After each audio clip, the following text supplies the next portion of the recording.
There are around 50 references based on which I shall be presenting my paper today. And part of my research is also based on my visits to historical sites. Since the last 10 years, myself and my husband, Yogaditya Singh Rawal, have been visiting forts and fortresses, ancient and medieval era temples. And we have been regularly writing based on this. We also listen to folklore and ballads, historical folklores and ballads, and we also note narrations provided by localites of those historical sites. So Vedic civilization is the oldest surviving civilization in the world, dating back to thousands of years. While Puranas and numerous finds from archaeological excavations prove the antiquity of Bharat, dating back to say beyond 15,000 BCE, we, the present generation, are hardly aware about our glorious heritage. This will continue in the future, and it has been happening since independence. And unless history books are rewritten and one-sided narratives change, this will continue to happen.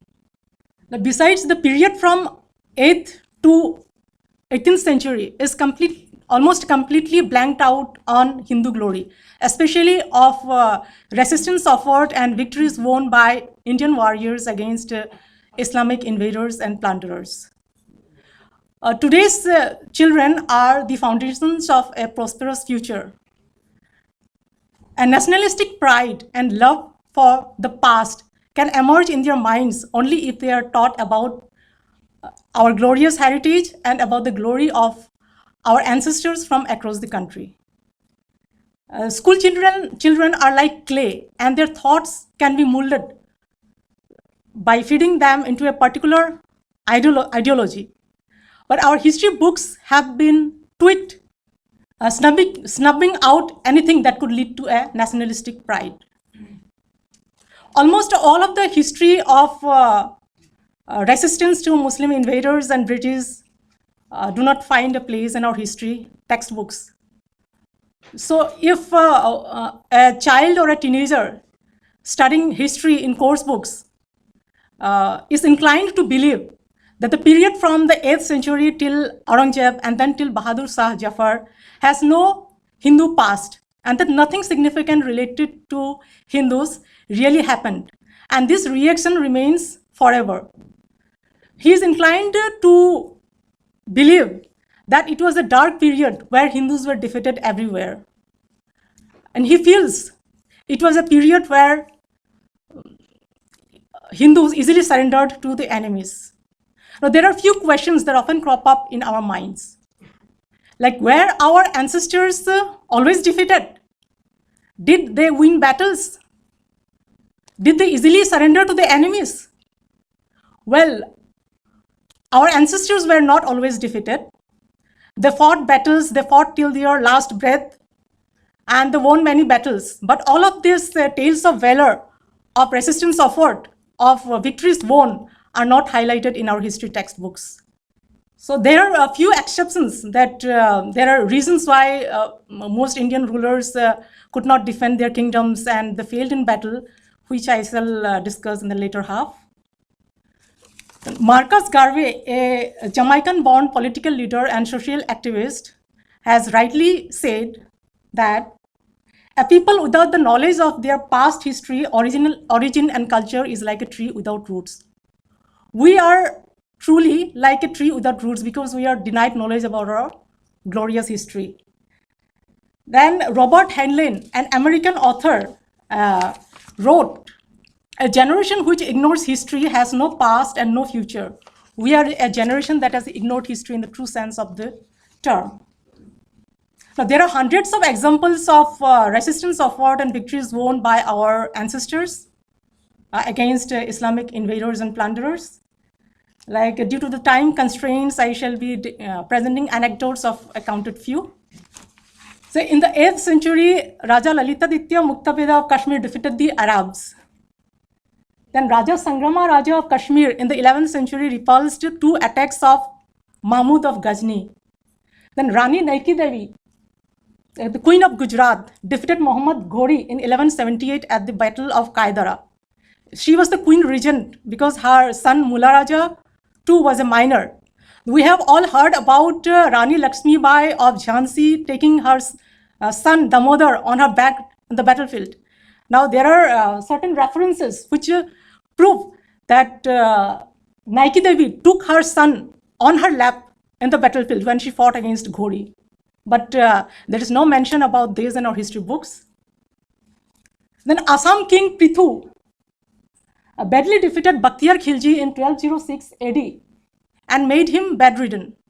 Now, Bakhtiar Khilji was the one who destroyed 3 ancient universities of India: Nalanda University, Bikramshila University, and Telhara University. Nalanda University had 3 multi-story libraries that accommodated lakhs of manuscripts. According to the book Tabakat-e-Nasiri by Minhaj Siraj, he is a Persian historian, the manuscripts accommodated in Nalanda University burnt for several months. So you can well imagine the quantity of manuscripts accommodated in that library. And similar was the fate with Telhara University Library and Bikramshila. So this is a very important event in our history because Raja Prithu not only defeated Khilji but also made him bedridden for life. Khilji was badly wounded. After this failed Assam expedition, he could no longer commit any raids and plunders. And within a few years, he died. If Raja Prithu would not have defeated him, maybe he would have committed more plunders. He would have destroyed so many other heritage sites of India. Then Raja Narasimha Deva of Orissa attacked the Bengal Sultanate's territories and won 2 major battles in 1248 AD. Kapaya Nayaka, a Musunri Nayaka, drove the Tughlaqs out of Warangal in 1336 with the help of 75 subordinate Nayakas. There are 2 inscriptions that prove that he was given military aid by the 75 subordinate Nayakas. And there is also an inscription corroborating the truth of Khilji getting defeated in the hands of Raja Prithu. It is the Kanai Vorasi rock inscription from Guwahati.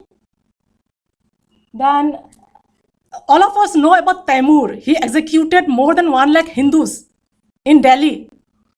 He took those Hindus captives on his onward route towards Delhi. And on his return route, he could not loot, raise temples to the ground or take Hindu captives or commit any murders because he was defeated by Mahavali Jograj Singh Gurjar. Around 80,000 people combined under the commandment of Mahavali Jograj Singh Gurjar.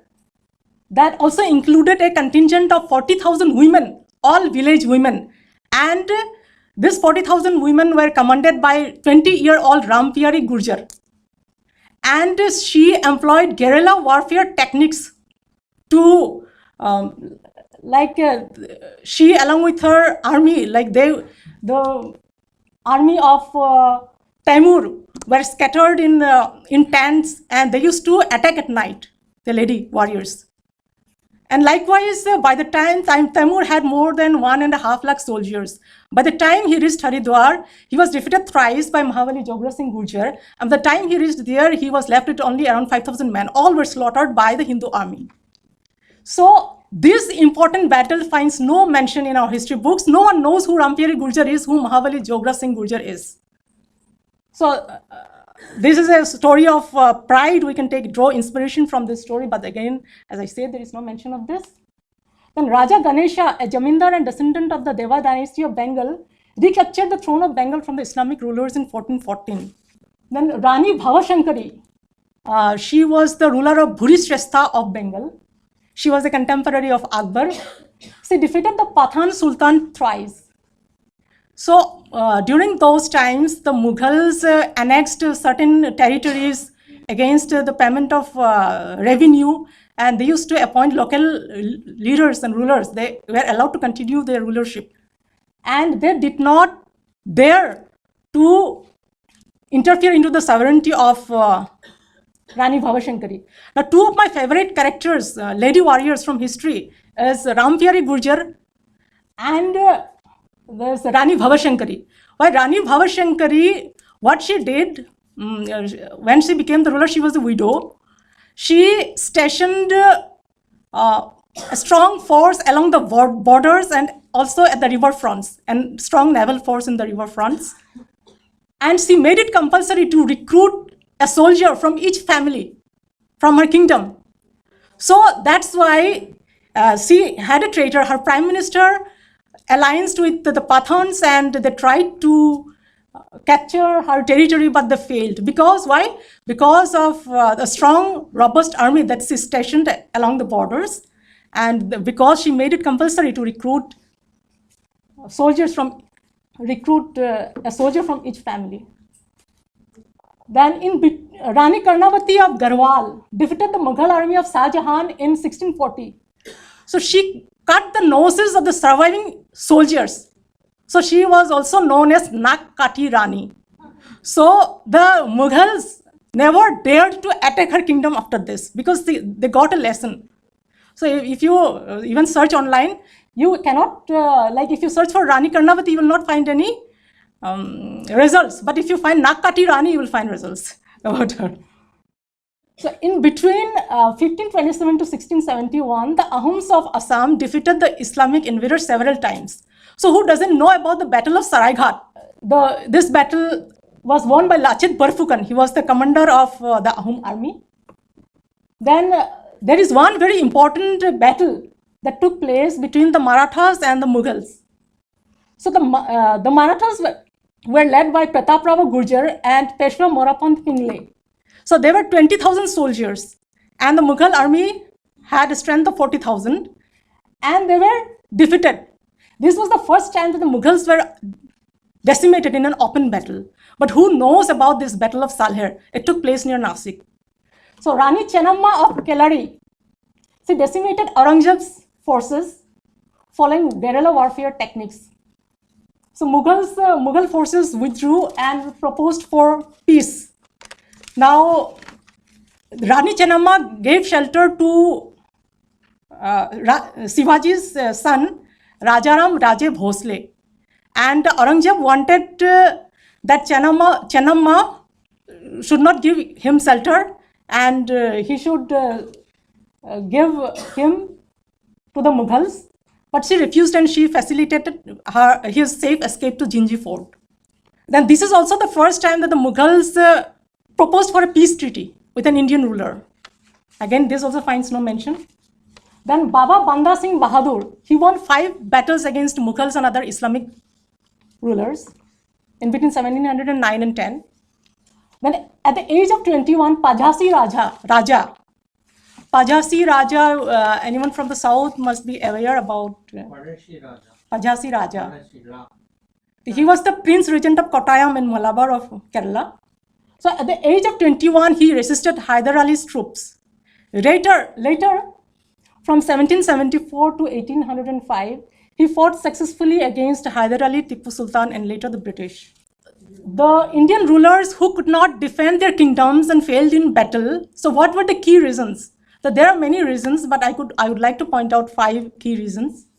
The fighting spirit in Indian warriors started declining after the concept of non-violence gained momentum.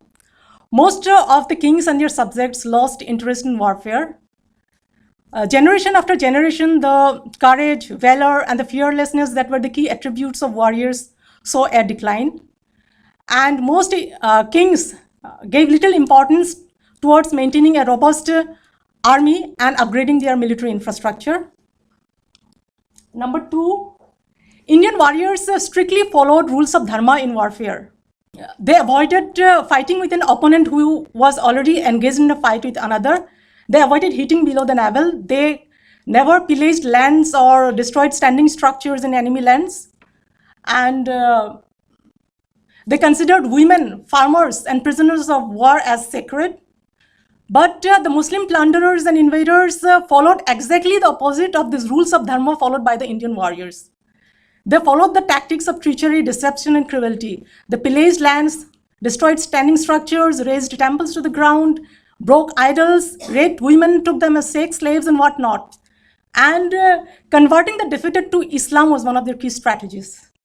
One of the gravest mistakes that Indian warriors was that they forgot history, and then they did not draw examples from ancient knowledge on warfare. Then Indian warriors also were slow in adopting new military strategies and new military equipments. Then there were internal conflicts between warriors for supremacy and expansion, and there were also conflicts within a kingdom for the throne. So these are the 5 key reasons why they lost in battle and they could not defend their kingdoms. So many Indians are driven by the wrong notion that Indian rulers did not unite against the Islamic invaders and plunderers. But here they are wrong again. There are many examples. I would like to give 3 anecdotes. The alliance of Indian rulers, including Gurdjier-Pratihar, Chalukyas, Rashtrakutas, Gohils, that defeated the Arabs. The Indian alliance of North Indian and South Indian rulers were led by Gurdjier-Pratihar King Nagbhat I, and the Arab alliance was led by Junaid. And the Arab forces were badly defeated. They were so badly defeated that they did not think about invading India for the next 100 years, more than 100 years. So in 1008 CE, Indian rulers of Ujjain, Gwalior, Kanauj, Delhi and Ajmer, including the Ghakkar tribe of Punjab, extended their support to Raja Anandpal of Lahore. He was the Hindu Shahi. He was also known as the Hindu Shahi ruler of Afghanistan, the Hindu kings who ruled Afghanistan, Pakistan.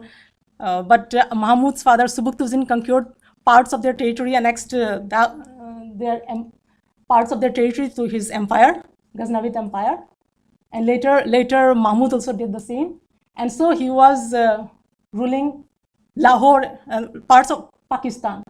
So these North Indian rulers, they provided military support to Anandpal.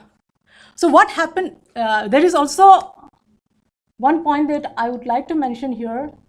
This is for the first time that Hindu women from across, from far and near North India and extending beyond the North India, they donated for this cause. They sold their gold ornaments and they donated for this cause. Then in this battle, Anandpal was almost winning, but he suddenly faced an uncontrollable situation. The elephant he was riding on suddenly turned berserk and it fled from the battlefield. This confused the Hindu army. And they also, seeing their commander and their king flee from the battlefield, they also started fleeing. And then Mahmud automatically won. Otherwise, the Hindu army would have won. Then Raja Sangrama, Raja of Kashmir, helped Trilochanpala. Trilochanpala was the son of Anandpal, with an army against Mahmud of Ghazni in the first half of the 11th century. And the combined army, they defeated Sultan Mahmud. Later, Mahmud again defeated Trilochanpala, but the combined army did defeat Mahmud. Now, why are Hindus still a majority? They comprise around 75 to 80% of the country's population. So despite 800 to 900 years of foreign rule, why are Hindus still a majority? These are the key reasons. Majority stuck to beliefs and traditions despite tortures that they faced. So now we are a majority because our ancestors, most of our ancestors did not convert.